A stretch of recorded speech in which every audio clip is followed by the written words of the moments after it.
ڈکیتی، قتل، اغوا برائے تاوان اور لاقانونیت اور لوگوں کو اغوا کر کے ان پر تشدد کرنا، یہ سارے واقعات جو ہیں یہ پنجاب میں ان 4-5 مہینوں کے دوران اتنے زیادہ ہوئے ہیں کہ انہوں نے بزدار کا ریکارڈ بھی توڑ دیا ہے۔ تو اب یہ شخص جو مسلم لیگ نون سے یہ معاہدہ کرنے کے بعد کہ میں آپ کی طرف سے وزیر اعلیٰ ہوں گا، اور اس کی مٹھائی بھی کھانے کے بعد، مٹھائی بھی کھا لی، حلف بھی اٹھا لیا اور قسمیں بھی دے لی، قرار بھی کر لیے، اور پھر اگلی صبح یہ عمران خان کی گود میں جا بیٹھا، یہ اس کے پاؤں سے پکڑ کر وہاں اس کے گھٹنوں میں بیٹھ گیا۔ تو اس شخص کو اپنی عزت کا خیال آ رہا ہے، یہ ایک عجیب و غریب قسم کا دعویٰ سننے میں آیا ہے کہ اس کو بھی، اس کی بھی عزت ہے۔ تو اس نے چودھری شجاعت سے کہا ہے کہ نواز شریف کو منواؤ کسی طریقے سے کہ وہ مجھے وزیر اعلیٰ رکھے، جبکہ نواز شریف نے اس سے پہلے وہ زرداری فارمولے کی حمایت کی تھی جس کے تحت یہ طے تھا کہ وزیر اعلیٰ نہ ان کا نہ ان کا۔ اس بیچ میں جو خبریں آتی رہی کہ حمزہ کی جگہ دوسرے جو ہیں سلمان شہباز، ان کو وزیر اعلیٰ بنایا جائے گا، یہ بالکل غلط بے پرکی اڑائی ہوئی تھی، کیونکہ سلمان شہباز تو سیاستدان ہیں ہی نہیں، انہوں نے سیاست میں کبھی حصہ نہیں لیا، وہ پوری زندگی اس سے پہلے بھی، یعنی جب سے وہ عملی زندگی میں داخل ہوئے ہیں، ان کا سارا سبجیکٹ ہی کاروبار ہے، ان کو تو وزیر اعلیٰ بنانے کا کوئی تک ہی نہیں، پتہ نہیں کس نے اڑا دی۔ پھر اس بھی ایک اور بات اڑائی گئی کہ وزیر اعلیٰ چودھری شجاعت کے خاندان کا ہوگا تاکہ وزارت اعلیٰ چودھری خاندان کے ہاتھ میں رہے۔ یہ دونوں باتیں ہی غلط ہیں۔ بات اتنی سی ہے کہ جو زرداری فارمولے پر اتفاق ہوا تھا، چودھری صاحب مان گئے تھے، تو پرویز الہی صاحب پھر اکڑ گئے۔ اکڑ کیا گئے، ان کو پچھتاوا ہوا کہ یہ میں نے کیا کر دیا، کیونکہ یہ تو طے ہے نا کہ اس مرتبہ پرویز الہی صاحب کی جب وزارت اعلیٰ سے چھٹی ہوگی تو پھر باقی زندگی یہ اسی کی یاد میں گزارا کریں گے، ان کو وزارت اعلیٰ دوبارہ نہیں ملنی۔ چنانچہ یہ آخری چانس جو ہے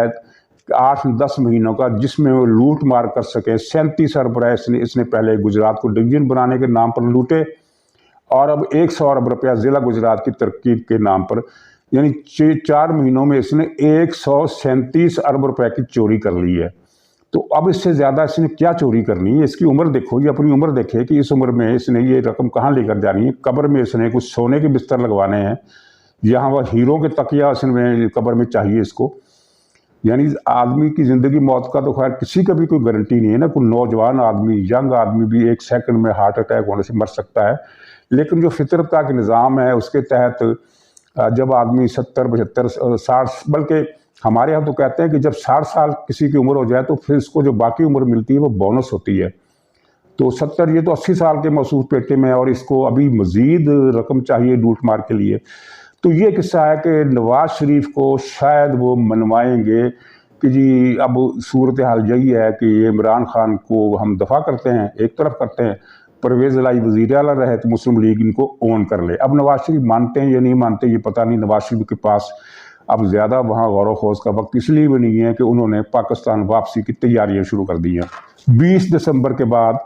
ان کی واپسی کا اعلان کسی بھی وقت ہو سکتا ہے، اور جیسا کہ کل ایک ٹی وی چینل نے چلایا کہ یہ نواز شریف کی وطن واپسی کا اعلان فیصلہ کر لیا گیا ہے، تو جو اعلان ہے اس کا وہ پاکستان سے نہیں ہوگا بلکہ لندن سے، یعنی نواز شریف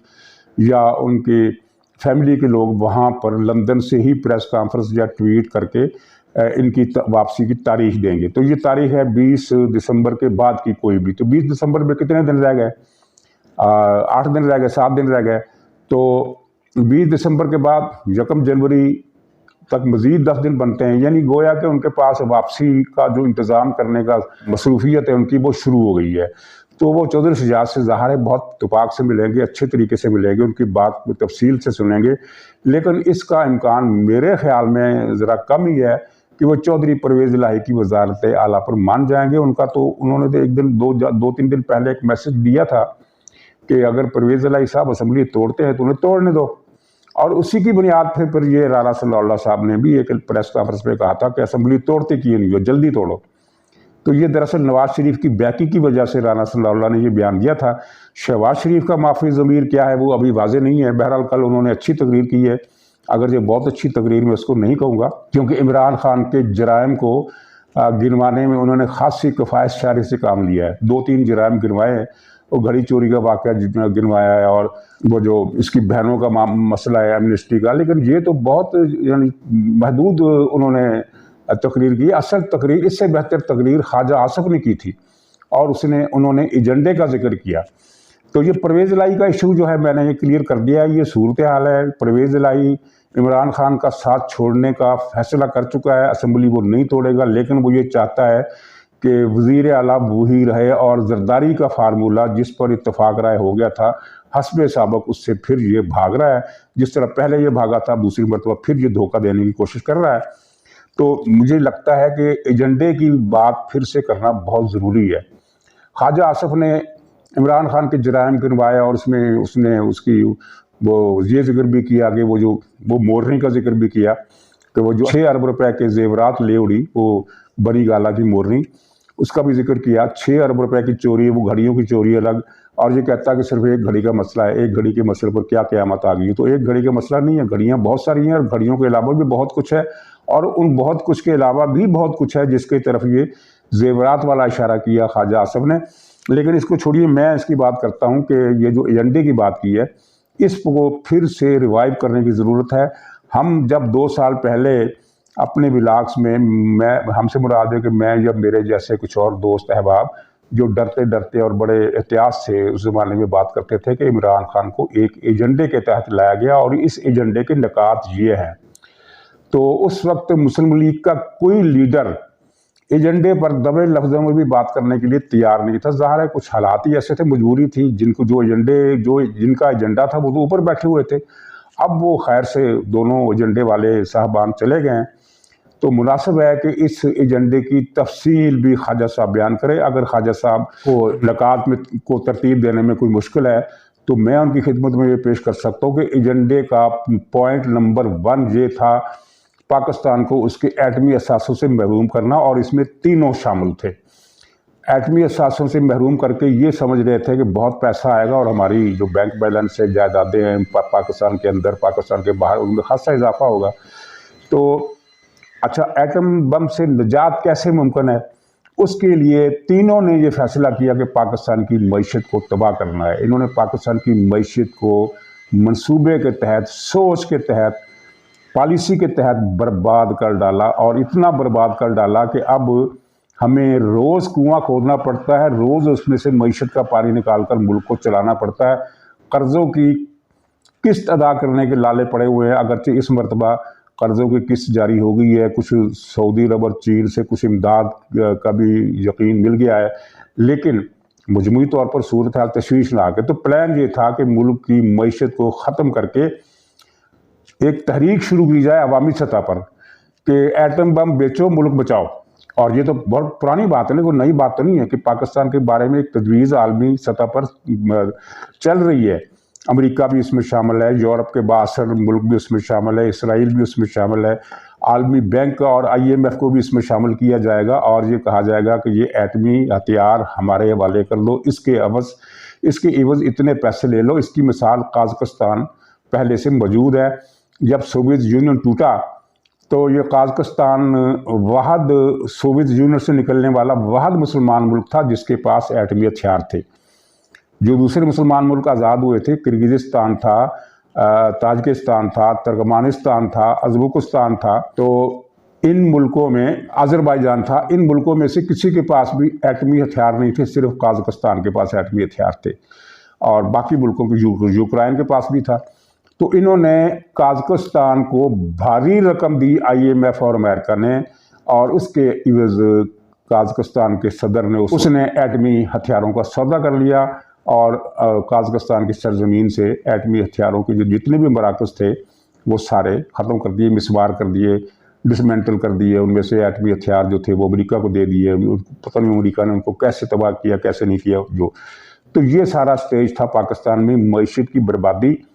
ایسے ہی نہیں ہوگی۔ جو کچھ سادہ لوگ اس زمانے میں بھی تھے جو یہ کہا کرتے تھے کہ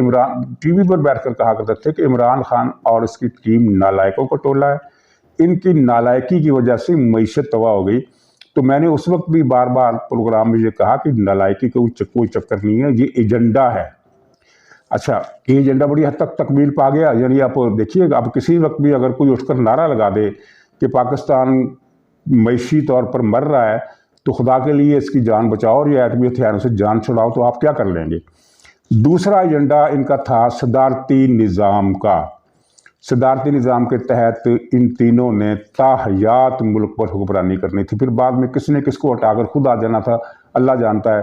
لیکن اسکیمیں یہی تھی کہ عمران خان ریفرینڈم کرائے گا، آرمی چیف باجوہ صاحب کو توسیع دے گا، فیض کو توسیع دے گا، دوسرا پلان پھر جس پر جھگڑا ہوا وہ عمران خان اندر سے نکال کر لے آیا کہ نہیں باجوہ کو میں نے توسیع نہیں دینی بلکہ میں نے تو فیض کو لگانا ہے آرمی چیف۔ تو یہ اس جھگڑے میں وہی ماجرا ہو گیا کہ دو ہنسوں کا جوڑا بچھڑ گئے اور گجب بھائیو فیضو ظلم ہوئے اور یعنی یہ جو ہنسوں کا جوڑا تھا یہ بھی نکھڑ گیا، اور وہ جو تیسرا تھا راج ہنس یا اسے جو اور کوئی نام دے لے وہ اپنی جگہ پر فریادی ہے کہ اس کو بے وقت ریٹائرمنٹ لینی پڑی۔ تو یہ تین صاحب جو تھے یہ تینوں اپنے اپنے انجام کو پہنچے۔ انجام سے مراد یہ ہے کہ ابھی انجام کی شروعات ہے، یہ مت سمجھیے کہ میں گمنامی میں چلا جاؤں گا اور میری جان بچ جائے گی، ابھی تو میری جان بہت کچھ باہر آنا ہے، اتنا کچھ باہر آنا ہے اور خود تمہاری پی ٹی آئی کے اندر سے باہر آنا ہے۔ اچھا تو اب اللہ تعالیٰ نے یہ جوڑی، تین ہو تو جوڑی نہیں کہا کرتے بلکہ اس کو کہا جاتا ہے تگڑم، یہ تگڑم جو تھی اس کو تین حصوں میں بانٹ دیا۔ پاکستان کا ایٹمی پروگرام بچ گیا اور صدارتی نظام سے بھی بچ گیا۔ صدارتی نظام نہیں ہونا تھا، یہ وہی قازقستان والا مسئلہ تھا کہ جہاں نظر سلطان اس کا نام تھا، نظر سلطان بایوف، تو اس نے تاحیات صدارت کا اعلان کیا تھا لیکن وہ مر گیا، تو اس کی بیٹی آنے کی کوشش کی، پھر وہ بیٹی کا مسئلہ بھی خراب ہو گیا، سارا خواب بکھر گیا، کوئی اور ہی صاحب آ گیا۔ اب اسی قازقستان میں جس کے حقوق ملکیت نظر بایوف نے پوری ایک پلاننگ کے تحت اپنے نام لکھوا لیے تھے، اور یہ طے ہو گیا تھا کہ اس کے بعد اس کی بیٹی حکمران ہوگی اور اس کے بعد اس کی بیٹی اس کا بیٹا حکمران ہوگا۔ تو وہاں یہ ہو رہا ہے کہ جو سلطان کے وفادار ہیں ان کو چن چن کر گورنمنٹ سے نکالا جا رہا ہے، تو ایسا ہوتا ہے دنیا میں، یہاں بھی ایسا ہی ہو رہا ہے۔ تو یہ چیزیں ابھی اور آگے چلنی ہیں، اور اب یہ جو عمران خان نے جو بے بسی کارڈ کا استعمال کیا ہے، امید کارڈ کا استعمال کیا ہے، تو یہ اس بات پر مہر ہے کہ وہ سسٹم جو ہے بکھر گیا ہے۔ تیسرا ایجنڈا تھا ان کا پاکستان کے دستور میں کچھ ترامیم کر کے اس کی نظریاتی حیثیت کو متاثر کرنا، جس میں سر فہرست وہ تھا ختم نبوت والا قانون اڑا دینا، لیکن اس کی ہمت نہیں ہوئی۔ اس لیے نہیں ہوئی کہ جب خبریں آنے لگیں پاکستان میں، وہ اخبارات میں نہیں چھپتی تھی لیکن سوشل میڈیا پر آ جاتی تھی، دینی حلقوں تک پہنچ جاتی تھی کہ آج اندر سے اتنے قادیانی آئے، فلاں چیف سے ملے، اتنے قادیانی آئے، عمران خان سے ملے، عمران خان لندن گیا تو وہاں اس سے تصویریں چھپتی رہی ہیں وہاں باہر کی میڈیا پر کہ قادیانی جماعت پوری کی پوری ان کی قیادت جو تھی کن کن سے ملتی رہی۔ تو اس کا جب رد عمل ایک اندر ہی اندر ایک لاوا پکنے لگا تو ایجنسیوں نے اس کی اطلاع دے دی کہ جناب اندر یہ پھر ختم نبوت والا جو ماحول ہے 75 والا یہ پھر پیدا ہو رہا ہے۔ تو پھر کہیں جا کر انہوں نے یہ ختم نبوت کے قانون پر ڈاکہ مارنے کا جو پلان تھا وہ اس کو تبدیل کیا۔ باقی ایک ان کا ایجنڈا عمران خان کا اور اس کے ایک ساتھی کا یہ تھا کہ پختونخوا کو پاکستان سے کاٹ کر افغانستان کے ساتھ ملا دیا جائے۔ اس کے ساتھ ان کی پوری یہ ساری چیزیں زبانی کلامی حد تک ملاقاتوں میں وعدے وعید ٹی ٹی پی سے جو معاملات طے ہوئے۔ اب آپ دیکھیے، مجھے بتائیں کہ پاکستان کا افغانستان سے کیا جھگڑا ہے؟ کوئی جھگڑا نہیں ہے، پاکستان کی طرف سے افغانستان کے لیے کوئی مسئلہ نہیں ہے۔ اس کے باوجود یہ ہر دوسرے روز سرحدوں پر طالبان بمباری کرتے ہیں، گولہ باری کرتے ہیں، چوکیوں پر حملے کرتے ہیں۔ کل پرسوں انہوں نے چمن بارڈر پر بلا جواز اور یعنی کسی کی سمجھ میں یہ بات ابھی تک نہیں آئی ہے کہ گولہ باری کیوں کی، اور گولہ باری بھی کی شہری آبادی پر۔ 6 آدمی تو موقع پر ہی شہید ہو گئے، 20 کے قریب زخمی ہوئے ہیں، اور ان میں سے بھی پتہ نہیں کتنوں کی حالت کتنی کیسی ہے۔ تو یہ اتنا بڑا واقعہ ہو گیا، تو یہ کیا چکر ہے؟ ظاہر ہے طالبان جو ہیں یا ٹی ٹی پی جو ہیں وہ اس بات کے اب بہانے ڈھونڈ رہے ہیں کہ یہاں کوئی ایسی چیز پیدا کر دی جائے کہ انہیں پتہ ہے کہ پاکستان کے معاشی حالات ایسے ہیں کہ اب یہ ماضی کی طرح کی بڑی فیصلہ کن قسم کی آپریشن والی کارروائی شاید یہ نہ کر سکے، کیونکہ پیسہ ہی نہیں ہے۔ اور جب بھی آپریشن ہوتا ہے چاہے سوات میں ہو، چاہے وزیرستان میں ہو، بہت پیسہ اس کے لیے چاہیے ہوتا ہے، پٹرول بہت چاہیے ہوتا ہے، ایمونیشن اور قیمتی جانیں جو وہ الگ۔ تو ان کی کچھ مطلب کہ میں کھل کر نہیں کہہ سکتا، ان کے ارادے ہیں کوئی نہ کوئی ایسے حالات اسباب ایسی چنگاری کو ہوا دی جائے کہ جو بعد میں شعلہ بن جائے۔ اور یہ اچھا ان کا جو پختونخوا کا جو علاقہ ہے نا، ان کے نزدیک وہ صرف پختونخوا صوبہ نہیں ہے، یہ ذرا نوٹ کیجئے۔ ان کے پختونخوا میں پختونستان میں یا پختون علاقوں میں چمن اور کوئٹہ بھی شامل ہے۔ چمن اور کوئٹہ یعنی بلوچستان کا جو شمال مغربی کونا ہے اور جو خاصا بڑا علاقہ ہے، اچھی خاصی اس کی آبادی ہے، میرے خیال میں 60-70 لاکھ اس کی اندر آبادی ہے، جن میں پشتونوں کی اکثریت ہے، تو وہ بھی ان کی نظر میں ہے۔ ہم یہاں اس پر بات نہیں کرتے، قومی سلامتی کے خلاف کوئی بات نہیں کرتے، حالانکہ قومی سلامتی کو لاحق خطرات پر بات اوپن ہونی چاہیے تاکہ کوئی اسٹریٹجی بن سکے، عوام کو تیار کیا جا سکے، عوام کی مدد لی جا سکے۔ 71 میں کیا ہوا تھا، یہ تھا کہ میڈیا کو اجازت ہی نہیں تھی مشرقی پاکستان کے حالات کے بارے میں کوئی خبر دینے کی، چنانچہ آپ اس دور کی کتابیں اٹھا کر دیکھیے، اگر آپ کسی لائبریری میں جائیں تو اس سال کے اخبارات نکال کر دیکھیے، چاہے جنگ نکال لیں، چاہے مشرق نکال لیں، چاہے نوائے وقت نکال لیں، آپ کو ان اخبارات میں کوئی خبر مشرقی پاکستان کے حالات کے بارے میں نہیں ملتی۔ جو خبر ملتی تھی وہ یہ تھی کہ دشمن ہر محاذ پر پسپا ہو رہا ہے اور حالات پاکستان کے قابو میں ہیں، محب وطن عوام نے ہماری تائید کر دی ہے، یہ اس طرح کی چیزیں تھیں، تو دھوکے میں بر مارے گئے۔ تو اب افغان سرحدوں پر جو کچھ ہو رہا ہے، اب وزیر اعظم شہباز شریف نے ایک بڑا پھسپھسا سا بیان دیا ہے کہ طالبان، امید ہے کہ طالبان ایسی حرکت آئندہ نہیں کریں گے۔ بھی کیسی حرکت آئندہ نہیں کریں گے؟ ان سے احتجاج کیا جانا چاہیے، ان کے ناظم الامور کو، سفارتکار کو بلا کر احتجاج کیا جانا چاہیے اور سختی سے اس کا نوٹس لیا جانا چاہیے، اور یہ ان کو بتا دینا چاہیے کہ ہمیں کمزور نہ سمجھے، ہم جوابی کارروائی کر سکتے ہیں۔ یہاں میں ایک اور بات کرنا چاہتا ہوں آخر میں، اس کے بعد اجازت چاہوں گا، کہ یہ جو ایک پروپیگنڈا کیا گیا ہے کہ طالبان نے امریکہ کو شکست دے دی، یہ اس صدی کا ایک ایسا جھوٹ ہے جو صرف پاکستان ہی میں بولا جا سکتا ہے۔ طالبان نے امریکہ کو شکست نہیں دی، وہ 20 سال سے امریکہ کے خلاف لڑ رہے ہیں، امریکہ کو وہ ایک قدم نہیں اپنی جگہ سے ہلا سکے۔ جب امریکہ نے خود یہ سمجھا کہ ہم فضول افغانستان میں بیٹھے ہوئے ہیں، ہماری وہاں ضرورت نہیں ہے، ہمارا پیسہ خرچ ہو رہا ہے، آخر ہم کر کیا رہے ہیں؟ امریکہ کی افغانستان پر قبضے کی پالیسی سراسر غلط تھی اور خود امریکی مفادات کے خلاف تھی۔ تو جب انہوں نے یہ طے کیا کہ یہ ہم کیا حماقت کر رہے ہیں، سوویت یونین موجود نہیں ہے، طالبان اپنے ملک میں جو کچھ مرضی کرے، ہمیں سے کیا؟ تو جب انہوں نے پھر جانے کا فیصلہ کیا تو پھر طالبان نے قبضہ کر لیا۔ اگر امریکہ افغانستان سے نہ نکلتا تو طالبان مزید 50 سال بھی امریکہ کو شکست نہیں دے سکتے تھے۔ اس کی وجہ بڑی قدرتی ہے، اس لیے نہیں کہ امریکہ کے جو فوجی ہیں وہ کوئی جنات ہیں اور طالبان جو ہے لڑ نہیں سکتے، اس کی وجہ یہ ہے کہ امریکہ کے پاس جو اسلحہ تھا وہ طالبان کے پاس نہیں تھا۔ سوویت یونین کو شکست ہونے کے اسباب تو بہت لمبے ہیں، اور میں سب سے بڑا سبب یہ تھا